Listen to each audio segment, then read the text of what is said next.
Hey guys, thank you for tuning in for another video blog. Last week's video blog, I talked about the different types of probate in Florida. And as promised, over the next few weeks, I'm going to talk about each type of probate, one video at a time, and go into a little bit more detail with each one.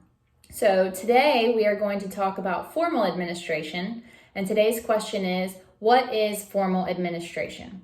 So if you watched last week's video, you know that formal administration is what most people think about when they hear probate. It is the most formal type of administration, and it is also the most expensive and the most time consuming. So the first step in a formal administration process is that we file the initial paperwork with the court and let the court know whether the person died with or without a will. If the person died without a will, it's going to be an intestate administration, and the people entitled to inherit under the estate are going to be determined based on Florida law. If the person died with a will, then it will be a testate proceeding, and the will control who inherits property. So because there are so many steps in a formal administration proceeding, when I work with clients, I give them a copy of this formal administration timeline that we have that kind of helps them follow along one step at a time. And if you'd like a copy of this, shoot me an email. I don't have this available for download on my website, but I am more than happy to share it with you. So after the initial paperwork is filed with the court will appoint a personal representative. The personal representative of the estate is going to be the person who has authority to act on behalf of the estate and who is going to have the responsibility of working through all of these steps. So once the personal representative is appointed, we get to start talking about creditors. So anytime a formal administration is opened, we have to send notice to all known creditors, and we have to publish a notice to creditors in the newspaper to let any unknown creditors have a chance to file any claims that they may have against the deceased person's estate. So the notice to creditors says, hey creditors, we're letting you know this person has died, and if you have a claim against them, now's the time. So the notice that gets published in the newspaper will be published for 2 consecutive weeks, and the notice for known creditors will get sent by certified mail.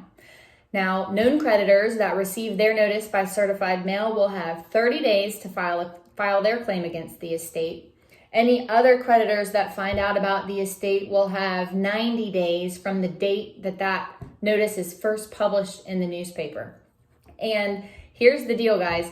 If the claim is not filed timely against the estate, too bad, so sad, those claims are barred, and the personal representative generally does not have to pay the claim. Now, there are a few certain exceptions to that rule, so you're going to want to always talk with your attorney so that we make sure we're doing everything by the book, but that is generally how it works. So another thing, a couple other petitions that will be filed during this general time period is a petition to determine homestead property. That's if the person died and they owned any real property and it was their primary residence. They will, that homestead property is exempt from creditors' claims so long as the house is going to pass to a family member. So the house there can't be a forced sale of homestead property most times to satisfy any outstanding creditors' claims. We can also file a petition to determine exempt property. There's certain personal property that is exempt from creditors' claims. So after those petitions are filed and after the claims period runs, the personal representative and the attorney will take a look at what, if any, claims have been filed in the estate. And they will also do an inventory of the person's assets. And they will file that inventory with the court. And they will look at that inventory and see what assets are available to pay these claims that have been filed.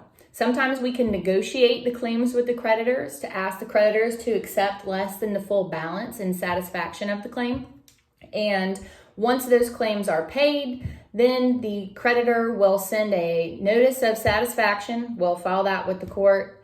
And after all of the claims have been satisfied, then the personal representative can ask the court permission to start distributing what assets are left over to the people that are going to inherit those assets. So that is formal administration in a nutshell. If you have any questions, I encourage you to give me a call. I'm also going to post a link at the bottom of this video to our free survivor checklist, 6 steps to take after a loved one dies in Florida. That checklist has helpful items for you to consider after a loved one dies, regardless of whether you need to open a probate or not. So I hope this has been helpful, and I look forward to coming back with you guys next week, and we will talk about summary administration. Hope everybody stays safe and well until then.